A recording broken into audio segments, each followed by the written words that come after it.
Hey, my name is Alex Saladna. I'm the co-founder and CEO of WickedFile, and today we're going to be talking to shop owners, to people in the industry who have just had so much to unpack and offer, and we're going to learn a little bit from them and let them share some knowledge about either what they did to get to where they're getting to today, or just some industry best practices and some tips that can help take you and your business to the next level. Today we have Bob Saladna. He's my dad. He's been a shop owner for 40 plus years, and he's helped build European Service Center from a business in his mom's garage to now 9 locations in 3 different states, and we're so excited to have him on today. So today we're going to be talking with Bob Saladna. He's the co-founder and CEO of European Service Center, and we're going to talk a little bit about just some of the things when running and operating an auto repair shop that people often don't talk about, people don't ask, right? And, I had some questions. We talk with a lot of shop owners across the US and Canada, and they often ask us, hey, I got a single location today. I've got 2 or 3 locations. I'm looking to make that next leap and grow my business, right? What are some of the things that an auto repair shop owner should be thinking about as they start to expand their business, whether it's going from 1 to 2, 3 to 4, whatever that range might be? The biggest problem with auto shop owners, and I was guilty of this as well when I started my business out of my mother's garage when I was a kid. The biggest problem is they don't think about their business as a business. They think about getting people to come in and just hyper-focused on what's going on in the back end of the shop, not the front end where the business is conducted. That's the biggest fallacy with the shop owners that I see. And I was guilty of that myself. All I did is focus on the cars that were coming in, what issues I had to repair. At the end of the day, you have a business and you've got to nurture it like a business. Yeah, so I guess what I'm hearing is, there's that front end of the shop, there's the back end of the shop. If I'm a new owner, let's say, or I'm opening up that new location, one of the things that's so easy to think about is like being the only person in there, doing everything. And, I think a lot of owners struggle with this, whether you're 1 location or 10 locations or more, is letting go of some of the things that you take on, right? Because you've just been doing it for so long. What are your thoughts around that? I mean, as an owner, when you grow your business, how do you know it's time to get that next person in there or fill that role because you're doing too much? When you find yourself in the back more than you are in the front, 2 things happen. One is a shop owner and as the founder of your business, you feel like you're the cornerstone of that business. And what I mean by that is if you get a car in there that has issues, you feel like you're the only one that can properly fix that issue. Mm. You have technicians that you trust, but in your mind, unless you know that you're the one doing it, it probably was not done correctly. And so car shop owners have a really tough time letting go of the lower level mundane tasks that are being performed in the back end of the shop and focusing on the business itself. And what I mean by that is focusing on your receivables, your payables, payroll, making sure that the financial part of the shop is being focused on and nurtured within the business to help grow that business. Profit margins are very important. For instance, are your margins correct on all your tickets? Right. Where are your margins? Where are your parts margins? Where are your labor margins? It doesn't matter how much money you do at the end of the day.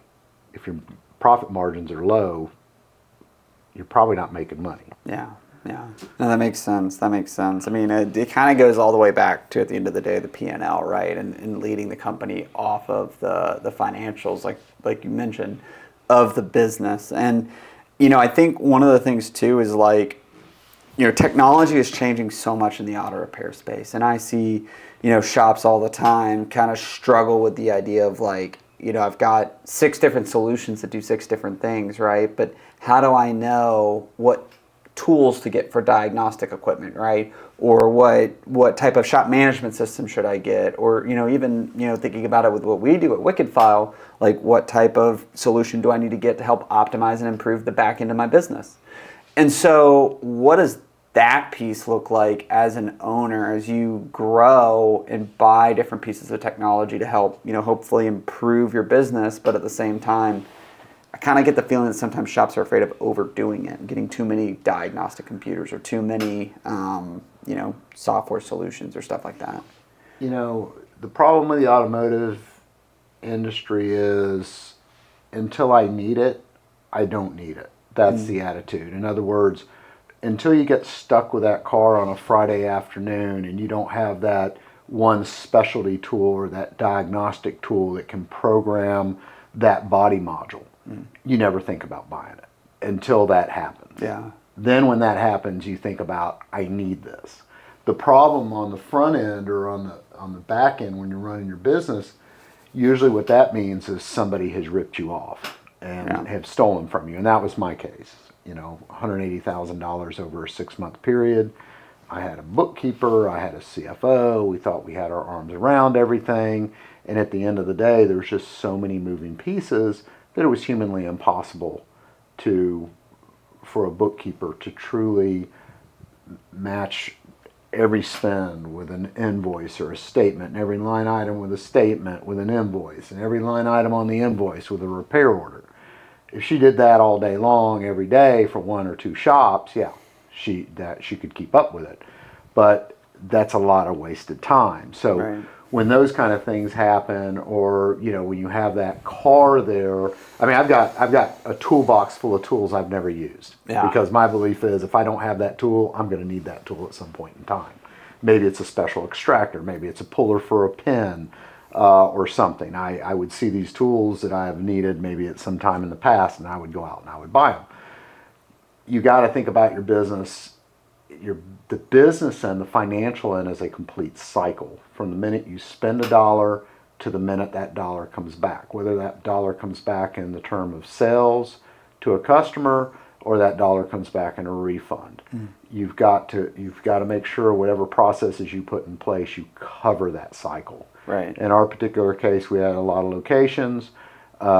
There's just, when I had all that theft that occurred, that's when I kind of set it upon myself to figure out a way to automate and figure out how can I track this, because it was just humanly impossible for a person to do that. Yeah. Yeah. No, it's so hard to, grasp that part of the business, right? And I think, as an owner, you have so many different things that you're having to pay attention to and track and dig into. But even when you think about growing the company itself, I think you mentioned this at one point, not during this conversation, but before, you going from 1 to 2 locations, it's doubling your business basically, right? So you're doubling the amount of work and everything that's moving around, which can be, really chaotic. But, with that being said, I think a lot of people don't talk a lot about when you're growing your business, like property, right? I hear people say, well, I really want to own the land that I'm on. Or I hear some people, say, I can only rent, but I don't want to rent. What do you look for when you look to grow your shops and find the next land or building that you want to buy or lease? Like, how does that decision go usually? Ideally, you want to buy, but in a lot of cases, the owner of the property doesn't want to sell. He's in a situation where he's just looking at, it's an investment. He's just looking for an annual return on his money, cap rate. In the cases that they might be interested in selling, but they're only wanting to lease, I always try to get put into the lease with the option to buy and first rights of refusal, because you never know. Today they may not want to sell, but tomorrow they may want to sell. Do most landlords, sorry not to interrupt you, do most landlords, are they fine with the lease with the option to buy, or do you get a lot of pushback on that? No, they all give you they may not want to give you the option, they'll give you first rights of refusal. Okay. Because if they decide they want to sell it and they put it out there and somebody comes in and gives them an offer, all it means is they basically have to come to you first and say, hey, this individual has given us an offer on this property for X amount of dollars. Do you want to buy it? In a lot of cases, like for us in one of the locations, we had that option in there. They had to notify us, and they were trying to sell the property for $1.6 million. We ended up buying the property at $1.6, and we sold the property for $4 million a year later. So, and then we leased the property back, so we're still there. Yeah. So we're still making money on it. The problem with leasing, the downside is your business is only as good and as long as your lease. Yep. So, if you have a 5-year lease with a 5-year renewal, you got theoretically 10 years. The only true known is you've got 5 years, because at the end of that 5 years, the market could go crazy. Somebody may want to put a retail store in there. You can exercise that, and they usually exercise it at a market rate. And now that market rate's gone way up. It might have been $10 a square foot when you originally rented it. Now it's $30 a square foot. Yeah. I've had that happen. And the problem with buying it up front, if you don't have a lot of money when you're getting into the business, that's very difficult, because you've typically got to come up, depending if you do an SBA loan, if you can get one, or you just do a conventional loan, you're going to have 10 to 20% to put down on the property, unless you can get the owner to do some sort of financing. So, those deals can get kind of complex. But yes, ideally you want to own the property if you can. If you can lease it with the option to buy it, then you can at least get some historical sales numbers going, and you can get that business going where it's very easy to segue into a SBA loan with a low down payment, because you have history, you can prove, where you've shown profitability into that business. Yeah, and I think like financing, it's half the battle, but the other half is like, I think a lot of shop owners, especially ones who might be a little bit newer, like really struggle with the idea that like, you got to be patient too, like finding that right piece of land or finding that right building to rent out or lease with the right landlord is a lot harder to do than it might look, on the surface. The biggest challenge is dealing with the municipalities, because a lot of municipalities want to get rid of car shops. Right. And there's ways to get around that. For instance, one of our shops in Atlanta that we opened up, they did not allow car shops. It was zoned out. However, they allowed service stations. And service stations were defined as a business that sold petroleum products. We sell oil. They had argued with me at the zoning office about that, but at the end of the day, it didn't specify gasoline. Yeah. So they had to give us our CO and our business license. Yeah. We were able to open that particular location. That makes sense. That makes a lot of sense. Probably helps to have a good agent to help you, find lawyer, those, or lawyer, find lawyer. those right locations. So, no, that makes a ton of sense. I guess, kind of thinking and wrapping things up, as an owner, is there anything that you would give advice to owners who are looking to either, maybe they're new getting into the space, or they're opening, additional locations, going from 4 to 5, 6, 7, 8, so on and so forth? Well, one of the big problems with new shop owners is the temptation for them to take cash, to go in there, and if they get paid on a cash job, to kind of wash that job and put cash in their pocket because they feel like they're pulling one over on Uncle Sam. They're really hurting themselves a lot more at the end of the day, because they decrease the profitability of their business. So if you go to get a bank loan to buy the property, it's going to be a lot more challenging, because you're not showing as good profitability. Or these days PE firms are walking in. I can't tell you how many PE offers I've had to buy our businesses, but PE firms are coming in and offering people, 3 to 6x their business. So, if you're taking cash out, your business doesn't look very profitable, guess what? You just blew your chance to sell your business for a lot of money to a PE firm. Yeah. Or a PE firm may want to partner with you. And if they partner with you, they're going to infuse that cash to help you expand your business, and they're taking all the risk. You own a percentage of that, but you're not taking the risk. Right. So, this day and time, it's all about running good business, honest business, making sure that you're back end, you're watching your back end finances. Same thing if people are stealing from you, it's going to kill your profitability at the end of the day. And and believe it or not, I've seen shops where I know they're being stolen from, and the owners don't care, because in their minds they're making a decent profit, and they don't want to get rid of the person that's stealing, because that person is taking care of the customers. Yeah. And it's like, I don't even understand that mindset, but it happens. I think it's the risk of, being afraid of losing something, right? It's like, I know how good this person is. I'm never going to be able to find anyone that good. But if you just take that leap, just like with anything else in your business, right, which you've done a million times before, what you're often going to find is you're still going to land on your feet. You just haven't given it a chance to see what's on the other side.